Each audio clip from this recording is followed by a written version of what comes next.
Hello mummies, welcome back to my channel Siri creations. ఈరోజు మీకు ఈ వీడియోలో పిల్లలకి హెల్తీ లంచ్ రెసిపీ ఎలా తయారు చేయాలో చూద్దాం. ముందుగా స్టవ్ వెలిగించి ఒక కుక్కర్ పెట్టేసుకుని దాంట్లో 1 table spoons of ghee add చేసుకోవాలి. నెక్స్ట్ దాంట్లో కొంచెం జీలకర్ర అండ్ కొంచెం కరివేపాకు వేసుకొని వేయించుకోవాలి. అవి వేగిపోయాక కొన్ని వెల్లుల్లి రెబ్బలను కూడా వేసుకొని లైట్గా వేయించుకోవాలి. నెక్స్ట్ దాంట్లో కట్ చేసి పెట్టుకున్న బెండకాయ ముక్కలను కూడా వేసి కొంచెం లైట్గా ఫ్రై చేసుకోవాలి. అవి వేగాక దాంట్లో 3 టేబుల్ స్పూన్స్ ఆఫ్ కందిపప్పును కూడా వేసుకొని వేయించుకోవాలి.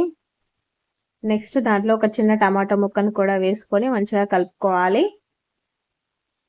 అండ్ నెక్స్ట్ దాంట్లో 5 టేబుల్ స్పూన్స్ ఆఫ్ రైస్ కూడా యాడ్ చేసుకోవాలి. అండ్ నెక్స్ట్ దాంట్లో 2.5 గ్లాస్ ఆఫ్ వాటర్ వేసుకోవాలి. అండ్ ఇది మనం పిల్లలకి 9 months నుండి ఫీడ్ చేసుకోవచ్చు. బెండకాయను పిల్లల డైట్లో చేర్చడం వల్ల చాలా లాభాలు ఉన్నాయి. దీంట్లో ఫైబర్ ఎక్కువగా ఉండడం వల్ల పిల్లలకి కాన్స్టిపేషన్ రాకుండా చేస్తుంది.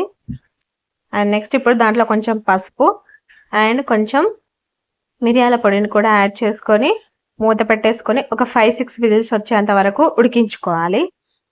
అండ్ ఈ బెండకాయలో ఉండే ఫోలేట్ వల్ల బేబీస్ యొక్క brain and spinal cord development కూడా చాలా బాగుంటుంది. అండ్ ఇందులో ఉండే విటమిన్ సి వల్ల బేబీస్ యొక్క ఇమ్యూనిటీ సిస్టమ్ కూడా బూస్ట్ చేస్తుంది. అండ్ ఇందులో ఉండే విటమిన్ సి వల్ల బేబీస్ యొక్క బోన్స్, టీత్, మజిల్స్ని కూడా స్ట్రాంగ్గా చేస్తుంది.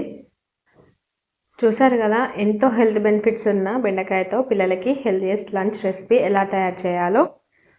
అండ్ మనం పిల్లలకి ఏదైనా ప్రిపేర్ చేసే ముందు దాంతో లాభాలు ఏంటి అని తెలుసుకొని వాళ్ళకి పెట్టడం చాలా మంచిది. అండ్ రోజు ఒకే విధంగా కాకుండా పిల్లలకి ఇలా different types of lunch recipes చేసి పెట్టండి. అండ్ ఈ వీడియో కనుక మీకు నచ్చినట్లయితే లైక్ చేయండి, షేర్ చేయండి, కామెంట్ చేయండి. అండ్ మరిన్ని బేబీ ఫుడ్ వీడియోస్ కోసం ఒకసారి నా ఛానల్ని చెక్ చేయండి. Thanks for watching this video and please subscribe to my channel.